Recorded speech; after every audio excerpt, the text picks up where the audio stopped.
జాతీయ ఉపాధి హామీ చట్టం ఇచ్చింది. ఇవాళ అదానీ అంబానీలకు కూలీలు దొరకడం లేదు, ప్రజలు వలసలు పోవడం లేదు, నగరాలు వలసలు పోయే రోజులు మారిపోయి మొన్న వచ్చిన కరోనా సమయంలో ఈ దేశంలో ఉండే పేదలను ఆదుకోవడానికి జాతీయ ఉపాధి హామీ పథకమే ప్రయోజనం చేకూరింది. ఇవాళ నరేంద్ర మోడీ ప్రభుత్వం జాతీయ ఉపాధి హామీ పథకాన్ని తూట్లు పడిచి నిర్వీర్యం చేసి ఆ పథకాన్ని రద్దు చేయడం ద్వారా మళ్ళీ రైతు కూలీలు గ్రామాలు వదిలి పట్టణాలకు వలసపోయే పరిస్థితి. పట్టణాలకు వలసెళ్తే మళ్ళీ వెట్టి చాకిరి వస్తుంది. అదానీ అంబానీలకు అగ్వకు సగ్వకు కూలీలు దొరుకుతారు. అందుకే ఈనాడు నరేంద్ర మోడీ గారు ఈనాడు కార్పొరేట్ కంపెనీల చేతిలో కీలు బొమ్మగా మారి జాతీయ ఉపాధి హామీ చట్టాన్ని రద్దు చేసి మళ్ళీ మల్టీనేషనల్ కంపెనీలకు మన హక్కులను తాకట్టు పెట్టే ప్రయత్నం చేస్తున్నాడు. అందుకే మిత్రులారా, ఈనాడు దేశంలో మొదటి స్వతంత్ర ఉద్యమంలో బ్రిటిషర్స్ని ఈ దేశం నుంచి తరిమినాం. దానితోని మనకు స్వేచ్ఛ వచ్చినట్టు కాదు. నిజమైన స్వేచ్ఛ, కమ్యూనిస్టులు కోరుకున్న స్వేచ్ఛ, దోపిడీ ఆగాలి, పేదలకు మేలు జరగాలి, రైతు కూలీ హక్కులను కాపాడాలి అనేదే మీ పోరాటం. ఆ పోరాటానికి అండగా నిలబడ్డది కాంగ్రెస్ పార్టీ. మీ పోరాటాలను, మీ నినాదాలను చట్టాలు శాసనాలు చేసి ఈ దేశంలో రైతాంగాన్ని ఆదుకున్న పార్టీ కాంగ్రెస్ పార్టీ. ఈరోజు ఈ దేశంలో రాజ్యాంగాన్ని మార్చడానికి, పేదల హక్కులను కొల్లగొట్టడానికి మొన్న జరిగిన ఎన్నికల్లో భారతీయ జనతా పార్టీ 400 సీట్లు అడిగింది రాజ్యాంగాన్ని సమూలంగా మార్చాలి అని. కానీ ప్రజలు, కమ్యూనిస్టులు, కాంగ్రెస్ పార్టీ, మా నాయకుడు రాహుల్ గాంధీ గారు అందరితో నిలబడి కాంగ్రెస్కు అధికారం ఇవ్వండి, ఒకవేళ బీజేపీకి 400 సీట్లు ఇస్తే రాజ్యాంగాన్ని సమూలంగా మారుస్తారు, రిజర్వేషన్లు రద్దు చేస్తారని ప్రతి గ్రామానికి వెళ్ళి చెప్పిండు. అందుకే ఈనాడు బీజేపీకి 240 సీట్ల దగ్గరనే ఆగింది. మరి పరోక్షంగా ఈనాడు మళ్ళీ రాజ్యాంగాన్ని చెరబట్టడానికి భారతీయ జనతా పార్టీ ప్రయత్నం చేస్తుంది. దాంట్లో భాగంగానే ఎస్ఐఆర్ తీసుకొచ్చిండ్రు, పేదల ఓటు హక్కును తొలగిస్తున్నారు. ఇది ఈనాటి ప్రయత్నం కాదు. ఆనాడు భారత రాజ్యాంగం ఏ విధంగా ఉండాలో డాక్టర్ బాబాసాహెబ్ అంబేద్కర్ని చైర్పర్సన్గా పెట్టి కాన్స్టిట్యూయెంట్ అసెంబ్లీలో చర్చ జరిగినప్పుడు గోల్వాల్కర్ సిద్ధాంతం నమ్మిన వాళ్ళు పేదలకు ఓటు హక్కు ఉండొద్దు అన్నారు. ఆనాడు డాక్టర్ బాబాసాహెబ్ అంబేద్కర్, మహాత్మా గాంధీ గారు పేదలకు ఓటు అనే హక్కు ఆయుధాన్ని చేతిలో పెట్టి పరిపాలన చెయ్యడానికి ఎవరు ఉండాలో నిర్ణయించమనే అధికారం ఇచ్చిండు. మరి ఈనాడు ఆ ఓటు హక్కును తొలగించడానికి బీజేపీ ఎస్ఐఆర్ ఉపయోగిస్తున్నది.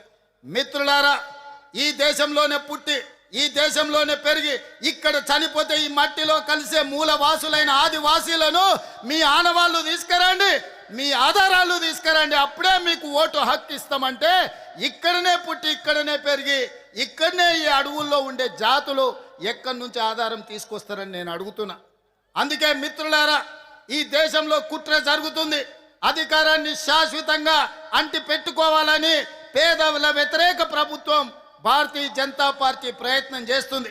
ఈనాడు శ్రీమంతుల ఓటు ఎక్కడ పోదు, కార్పొరేట్ కంపెనీల హక్కులు ఎక్కడికి పోవు. ఈనాడు తెచ్చిన ఎస్ఐఆర్ భూమి లేని నిరుపేదలు, రైతు కూలీల హక్కులు పోతాయి. వాళ్ళ ఓటు హక్కు పోతే వాళ్ళ రేషన్ కార్డు పోతుంది, వాళ్ళ రేషన్ కార్డు పోతే వాళ్ళకున్న ఆస్తులు పోతాయి. ప్రభుత్వం అందించే సంక్షేమ పథకం ఏది కూడా అందదు.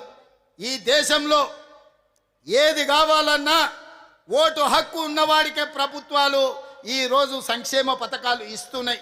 ఒకవేళ ఓటే తొలగిస్తే రేషన్ కార్డు పోతుంది, మీ ఇల్లు పోతుంది, మీకు వచ్చే పెన్షన్ పోతుంది, మీకు వచ్చే ప్రభుత్వ సంక్షేమ పథకాలు అన్నీ పోతాయి.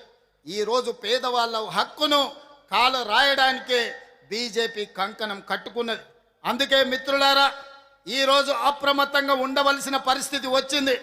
ఈరోజు నువ్వు కాంగ్రెసా, కమ్యూనిస్టా, లేదా ఇంకెవరా అని ఆలోచన చేసే సందర్భం కాదు. కాంగ్రెస్ అయినా కమ్యూనిస్ట్ అయినా ప్రజాస్వామ్యాన్ని కోరుకునే ప్రతి వారు ఏకమై నరేంద్ర మోడీకి వ్యతిరేకంగా ఈ దేశంలో దండు కట్టాలి. ఈ రోజు పోరాటం ప్రకటించాలి. అప్పుడే ఈ ప్రజాస్వామ్యం బతుకుతుంది. ప్రజాస్వామ్యాన్ని బ్రతికించడానికి, పేద ప్రజల హక్కులు కాపాడడానికి మనందరం కలిసికట్టుగా పని చెయ్యాలి. అందుకే ఎర్రజెండా సోదరులు ఆహ్వానించగానే తప్పకుండా ఖమ్మం వస్తా, 100 సంవత్సరాల మీ శత జయంతి ఉత్సవాలలో పాల్గొంటా. ఇవాళ మీరు వేరు మేము వేరు కాదు. మీరు ప్రజల కోసం కష్టపడతారు, ప్రజల కోసం కొట్లాడతారు. మీరు కొట్లాడి మీరు ఇచ్చే నినాదాలను చట్టం శాసనం చేసే పార్టీ కాంగ్రెస్ పార్టీ. ఇవాళ ఈ అధికారంలో మీ సహకారం కూడా ఉన్నది, మీ శ్రమ కూడా ఉన్నది. మిత్రులారా, ఇది పేదల రాజ్యం, ఇది పేదల ప్రభుత్వం. ఆనాడు మీరిచ్చిన నినాదమే ప్రజా రాజ్యం అని ఇచ్చిండ్రు. ఆనాడు మీరు ఇచ్చిన పిలిపే ఈనాడు పేద ప్రజలకు ఒక ప్రభుత్వాన్ని ఏర్పాటు చేసినాం. భవిష్యత్తులో కూడా ఇవాళ ఒక్క మాట చివరిగా చెప్తాను. ఖమ్మం జిల్లాకు ఒక ప్రత్యేకత ఉన్నది. నరేంద్ర మోడీ, అమిత్ షా ఇద్దరు కలిసి వచ్చినా ఖమ్మం జిల్లాలో 2 సర్పంచులను కూడా గెలిపించుకోలేరు. ఈ గడ్డ మీద తులసి వనంలో గంజాయి మొక్కలకు స్థానం లేదు. ఈ ఖమ్మం జిల్లా గడ్డ మీద భారతీయ జనతా పార్టీకి సర్పంచులు కూడా గెలిపించుకోలేరు. ఇవాళ కమ్యూనిస్టు సోదరులు బలమైన ఉద్యమాన్ని ఈ ప్రాంతంలో నెలకొల్పినందుకే ఈ రోజు భారతీయ జనతా పార్టీకి ఈ ఖమ్మం జిల్లాలో స్థానం లేదు. అందుకే మిత్రులారా, భవిష్యత్తులో కాంగ్రెస్ పార్టీ చేయబోయే పోరాటం భారతీయ జనతా పార్టీ నరేంద్ర మోడీకి వ్యతిరేకంగా మీరందరూ కలిసి రండి. మనందరం కలిసి భారతీయ జనతా పార్టీని గద్దె దింపుదాం. రాహుల్ గాంధీని ప్రధానమంత్రిని చేద్దాం. మీ అందరి సహకారం ఉండాలి. రాబోయే 100 ఏళ్ళు పేదల కోసం మీరు కొట్లాడాలి. ఇంత మంచి కార్యక్రమాన్ని ఏర్పాటు చేసిన నిర్వాహకులకు అందరికీ కూడా మనస్ఫూర్తిగా ధన్యవాదాలు, కృతజ్ఞతలు తెలియజేస్తున్నా. All different countries and different states who are delegates are here. I wanted to congratulate my friends. You are completing your 100 years celebrations. Another 100 years you have to fight for poorest of the poor people right. So Congress party is there to support communist friends. We are there. We have to fight against Narendra Modi. The fascist government Narendra Modi has to step down from the Prime Minister post.